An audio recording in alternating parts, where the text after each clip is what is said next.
নমস্কার, আমি ডাক্তার আর.এন. রায়, আয়ুর্বেদিক এবং ইউনানি চিকিৎসক। আজকে এমন একটি রোগ নিয়ে আলোচনা করব।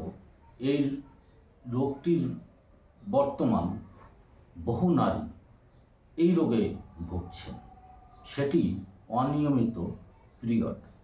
এই অনিয়মিত পিরিয়ড কেন হয় বা এর চিকিৎসা কী, এই বিষয়ে আজকে আলোচনা করব। তবে আমরা শুরুতে জেনে নিই অনিয়মিত পিরিয়ডটা কি। নারীর পিরিয়ডের একটা নির্দিষ্ট সময় আছে, এটা জানা সবচেয়ে প্রয়োজন। এই সময়টা কি, আসুন আমরা বিস্তারিত জেনে নিই। 23 থেকে 35 দিনের মধ্যে একটা পিরিয়ড হয়, অর্থাৎ এই সময়কালে একটা পিরিয়ড থেকে আর একটা পিরিয়ডে ফেরত আসে। মানে একটা পিরিয়ড শেষ হওয়ার দিকে আর একটা পিরিয়ড শুরু হওয়ার দিকে। পিরিয়ড সাধারণত 28 দিন পর পর হয়ে থাকে। পিরিয়ড শুরু হওয়ার পর 3 থেকে 6 বা 7 দিন থাকবে বা থাকতে পারে। প্রথম দিন ব্লিডিং একটু কম হবে, দ্বিতীয় তৃতীয় দিন পরিমাণে বেশি হবে। এরপর থেকে কমতে শুরু করবে। 3 দিন পর থেকে কমতে শুরু করবে। পিরিয়ডের সময় সর্বোচ্চ 80 মিলিলিটার রক্ত যাবে এবং কখনই সেটি চাকা বা বাঁধা রক্ত হবে না। এটা হচ্ছে পিরিয়ডের স্বাভাবিক চক্র। যখনই এই স্বাভাবিক চক্রের তারতম্য হয় তখনই তাকে নিয়মিত পিরিয়ড বলা হয়। যেমন সময়ের আগে কিংবা দেরিতে পিরিয়ড হওয়া, 23 দিনের আগে পিরিয়ড হলে মাসে 2 থেকে 3 বার পিরিয়ড হলে, আবার 35 দিনের পরে 1.5 বা 2 মাস কিংবা আরও বেশি দিন পিরিয়ড হলে তাকে বা সেটি অনিয়মিত পিরিয়ড বলা হয়। পিরিয়ডের মাঝখানে একটু একটু ব্লিডিং হওয়া অনিয়মিত পিরিয়ড। সাধারণত 28 দিন পর পিরিয়ড হয়ে থাকে, কিন্তু যদি দেখা যায় 12 দিন বা 16 দিন বা 20 দিন পর, অর্থাৎ সারা মাসেই একটু ব্লিডিং হচ্ছে, সেটি অনিয়মিত পিরিয়ড বলা হয়। 3 নম্বর, পিরিয়ড যদি 5 দিন থেকে 7 দিনের বেশি স্থায়ী হয়, 10 থেকে 15 দিন একটানা পিরিয়ড থাকে, তবে তা অনিয়মিত পিরিয়ড বলা হয়। 4 নম্বর, পিরিয়ড 5 থেকে 7 দিন থাকছে কিন্তু অতিরিক্ত ব্লাড বা রক্ত ভাঙছে, ব্যথা হওয়া এবং চাকা চাকা রক্ত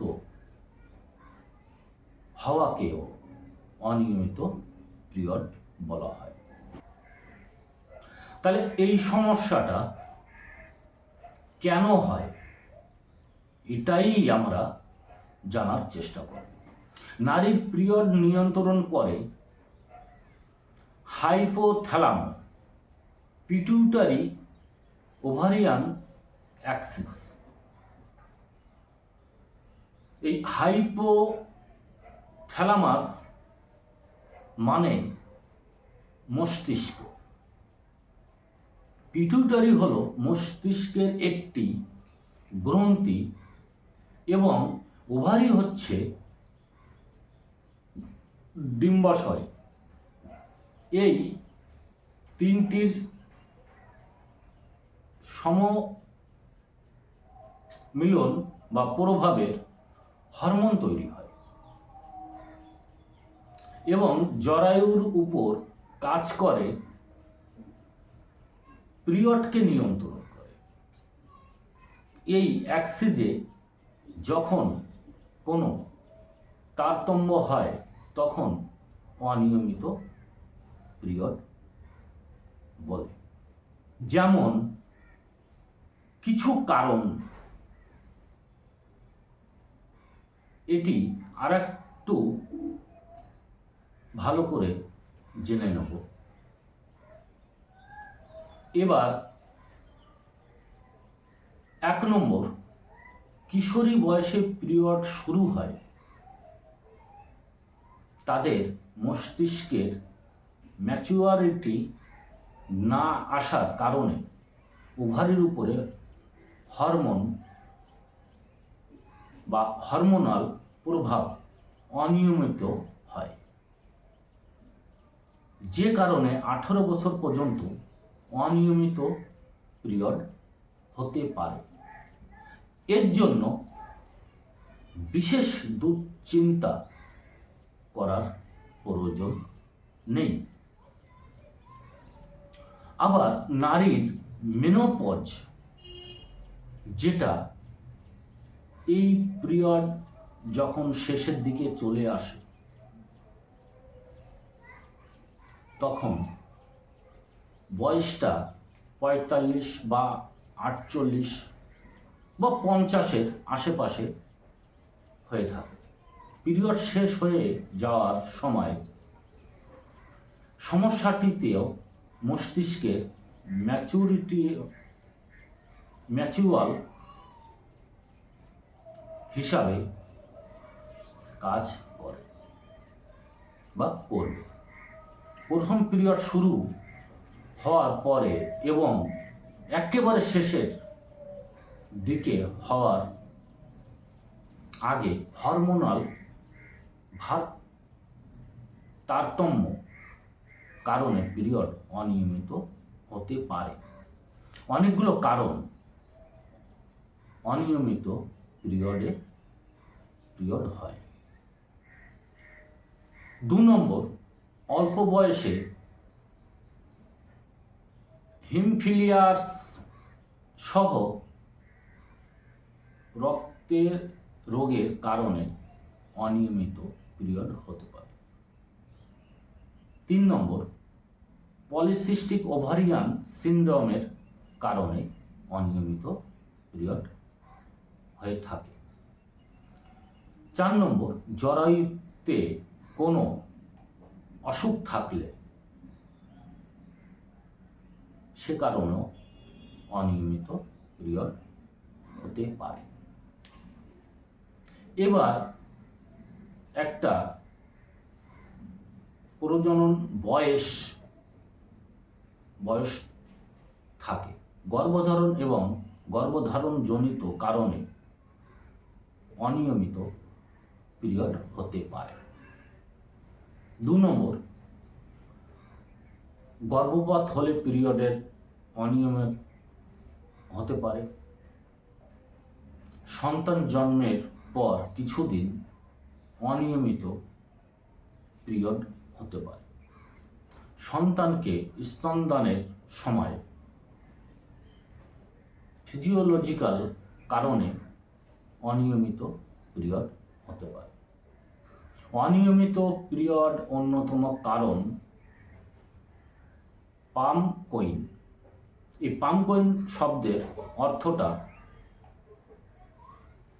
বলতে গেলে অনেকটা সময় যাবে, অন্য একটা ভিডিও এটা সম্পূর্ণ বলবো। যাই হোক, এর প্রতিটি শব্দ এর বা একাধিক রোগ বহন করে। নাম্বার 1, পলিপ জরায়ুর ভেতরের পলিপ থাকলে অনিয়মিত পিরিয়ড হতে পারে, যেটা অনেক সময় এই পলিপের কারণে অনিয়মিত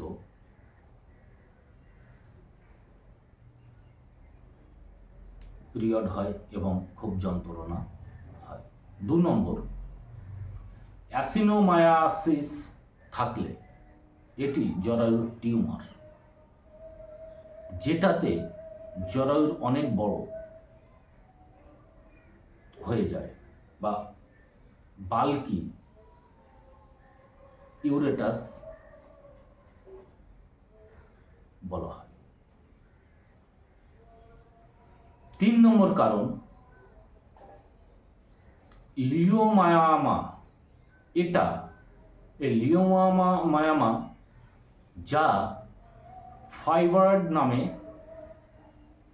পরিচিত, যেটা আল্ট্রাসোনোগ্রাফি করলে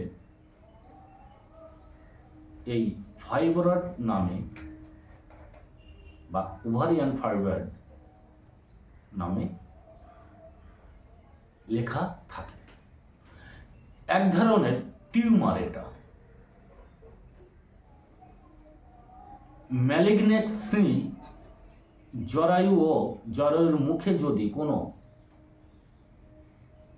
ম্যালিগনেন্সি থাকে বা পলিপ, টিউমার, ফাইব্রয়েড ও ক্যান্সার, এই 4টি জরায়ুর আকৃতিগত ত্রুটি, যার কারণে পিরিয়ডের তারতম্য হতে পারে। 5 নম্বর, কোয়াগুলেশন ডিসঅর্ডার, রক্ত জমাট বাঁধার রোগ থাকলে। 6 নম্বর, ওভুলেটারি ডিসঅর্ডার, প্রতি মাসে ওভারিতে ডিম তৈরি হয়, যদি বা এখানে যদি কোনো তারতম্য হয়, এই তারতম্য বেশি হয়, বিশেষ করে যারা পলিসিস্টিক ওভারি সিনড্রোম, এই রোগে যারা বেশি ভোগে। পিসিওএস বলা হয়।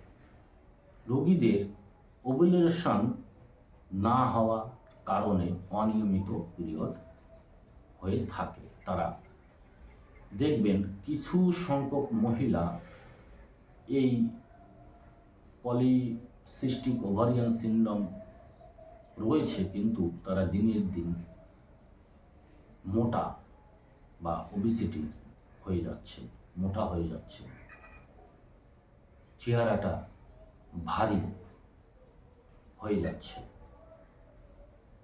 এবং তাদের সন্তান ধারণের সমস্যা দিনের দিন বাড়তে থাকছে।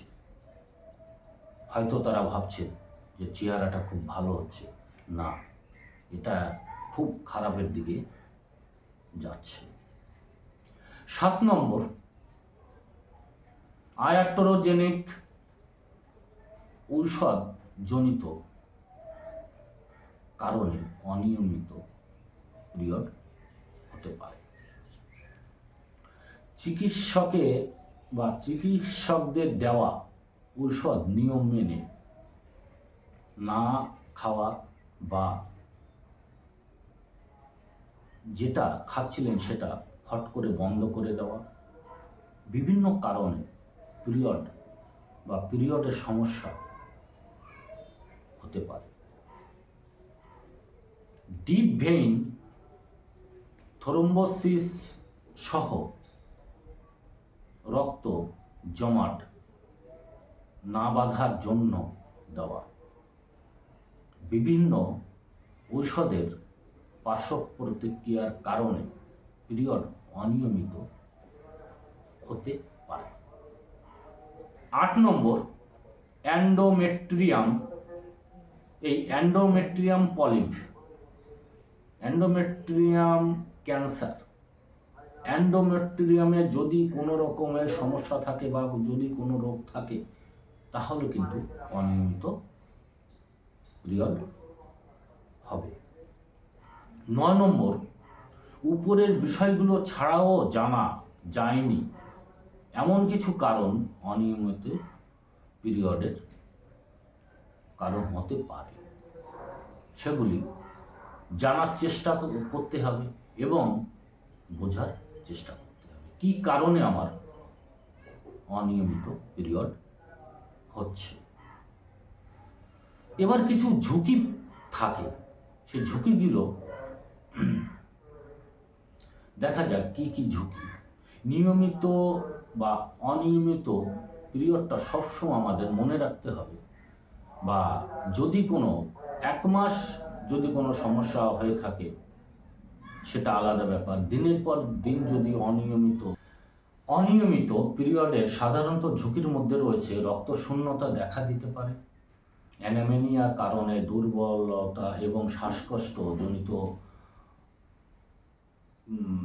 শ্বাসকষ্ট হতে পারে, দীর্ঘক্ষণ স্যানিটারি ন্যাপকিন ব্যবহারের কারণে ঘা হতে পারে, স্বাভাবিক জীবনাচরণ অব্যাহত হতে পারে, মেজাজ খিটখিটে হয়ে যায় বা হতে পারে, রোগ প্রতিরোধের ক্ষমতা কমে যেতে পারে। যদি কোনো রোগের কারণ অনিয়মিত পিরিয়ড হয় সেটি মারাত্মক ঝুঁকির কারণ হয়ে দাঁড়াবে। বেশি দিন পলিপ থেকে ব্লিডিংয়ের পাশাপাশি পলিপ ক্যান্সার হতে পারে, এটা কিন্তু আপনাদের জানা উচিত। টিউমার থাকলে সন্তান ধারণ ক্ষমতা কমে যাবে। ম্যালিগন্যান্সি ক্যান্সার হতে পারে। দীর্ঘদিন যদি কারোর অনিয়মিত পিরিয়ড হতে থাকে আর সেটি যদি পলিসিস্টিক ওভারি সিনড্রোমের জন্য হয়, তাদের ভবিষ্যতে এন্ডোমেট্রিয়াল ক্যান্সারের ঝুঁকি খুব বেশি থাকবে। পিসিওএস থাকলে সন্তান ধারণ আসতে চায় না বা গর্ভধারণ করতে খুব কঠিন হয়ে দাঁড়াবে। অনেকের হাত পা মুখে অবাঞ্ছিত লোম দেখা যায়, ওজন বেড়ে যাওয়া সহ বিভিন্ন কারণে মানসিক অশান্তি দেখা দেয়। এবার চলে আসি চিকিৎসা, কারণ একটা রোগ নিয়ে বলতে গেলে অনেকটা টাইম লাগে। এবার অনিয়মিত পিরিয়ডে রক্তশূন্যতা দূর করার জন্য হিমোগ্লোবিন লেভেল দেখে নিতে হবে এবং এর জন্য পর্যাপ্ত পরিমাণ ওষুধ দিয়ে হিমোগ্লোবিনটা লেভেলে রাখতে হবে। ব্লিডিং বন্ধ করার জন্য উচ্চ মাত্রার প্রোজেস্টেরন হরমোন এবং জন্ম নিয়ন্ত্রণ পিল দেওয়া হয় বা দেওয়া যেতে পারে। এটা একমাত্র চিকিৎসকরাই এর ওষুধের নির্ধারণ করবে। এরপর যে রোগের কারণে অনিয়মিত পিরিয়ড হচ্ছে তা শনাক্ত করতে হবে এবং সেই অনুযায়ী চিকিৎসা চালাতে হবে। যেমন পলিপ বা টিউমার হলে সেগুলো অপারেশন না করে আয়ুর্বেদিতে রিমুভ করা হয় বা রিমুভ করা যায়। কোয়াগুলেশন বা ওভুলেশন ডিসঅর্ডার পিসিওএস থাকলে সেই অনুযায়ী সঠিক চিকিৎসা করতে হবে এবং ক্যান্সার হয়েছে কিনা সেটিও শনাক্ত করতে হবে এবং এর জন্য নির্ধারিত চিকিৎসার প্রয়োজন। অনিয়মিত পিরিয়ড অনেকগুলো কারণে হতে পারে এবং অনেকগুলি রোগের লক্ষণও থাকতে পারে। তাই পিরিয়ডের সমস্যা অবশ্যই চিকিৎসকের সঙ্গে পরামর্শ করা একান্ত কর্তব্য। চিকিৎসকের নির্দেশ অনুযায়ী ঔষধ নিয়ম মেনে খেলে জীবনধারা এবং জীবনকে ভালো সুন্দরভাবে এগিয়ে নেওয়া যায় এবং জীবনধারা ও খাদ্যাভ্যাসের কিছু পরিবর্তন আনতে হবে। লাইফ স্টাইল চেঞ্জ করতে হবে, ওজন নিয়ন্ত্রণ রাখতে হবে, নিয়মিত ব্যায়াম করতে হবে, জাঙ্ক ফুড ত্যাগ করতে হবে, সুষম খাবার শরীরে দিতে হবে। এবার এই অনিয়মিত পিরিয়ডের সময় কিছু খাবারের বদল আনতে হবে। পিরিয়ডের সময় শরীরে আয়রনের পরিমাণ কমে যায় এবং এর সঙ্গে জলীয় বা জলও কমতে থাকে। তার জন্য প্রচুর পরিমাণে জল খেতে হবে এবং আয়রন যখন কমে যায়, আয়রন ঘাটতি জন্য পূরণ করা, আয়রন লেভেল ঠিক রাখার জন্য ওষুধ খেতে হবে। এই সময়টা শরীরে ব্যথা থাকতে পারে, ক্লান্তি থাকতে পারে, মাথা ঝিমঝিম করার মতন অনেকগুলি সমস্যা থাকতে পারে বা দেখা দেয়। তাই পিরিয়ড চলাকালীন আয়রন ঘটিত রোগ বা খাদ্য তালিকায় অবশ্যই আয়রন সমৃদ্ধ খাবার রাখতে হবে। এই শরীরে আয়রনের ঘাটতি পূরণ করতে পারে কিছু খাবার, মাছ, মাংস, ডিম এবং কচু শাক, পুঁই শাক, ডাঁটা শাক, খেজুর, পাকা তেঁতুল, আমড়া ইত্যাদি খাওয়া যেতে পারে এবং অ্যানিমিয়া বা রক্তশূন্যতা রোধে চর্বি ছাড়া লাল মাংস রাখতে পারেন খাদ্য তালিকায় এবং এর সঠিক চিকিৎসা এবং এই ফাইবার বা যতগুলি রোগের কথা বললাম বা এইসব কারণে হতে পারে, এগুলি বিনা অপারেশনে আয়ুর্বেদে সম্পূর্ণ সুস্থ হওয়ার চিকিৎসা রয়েছে। তাই বলছি, যারা এই সব অনিয়মিত পিরিয়ডের সমস্যায় ভুগছেন, আপনারা বাড়িতে চুপচাপ বসবেন না। এটা কিন্তু ভয়ের কারণ হতে পারে এবং আয়ুর্বেদিতে যদি সঠিক নির্ধারিতভাবে যদি আপনি চিকিৎসা করান, এর থেকে দ্রুত সমাধান পাবেন।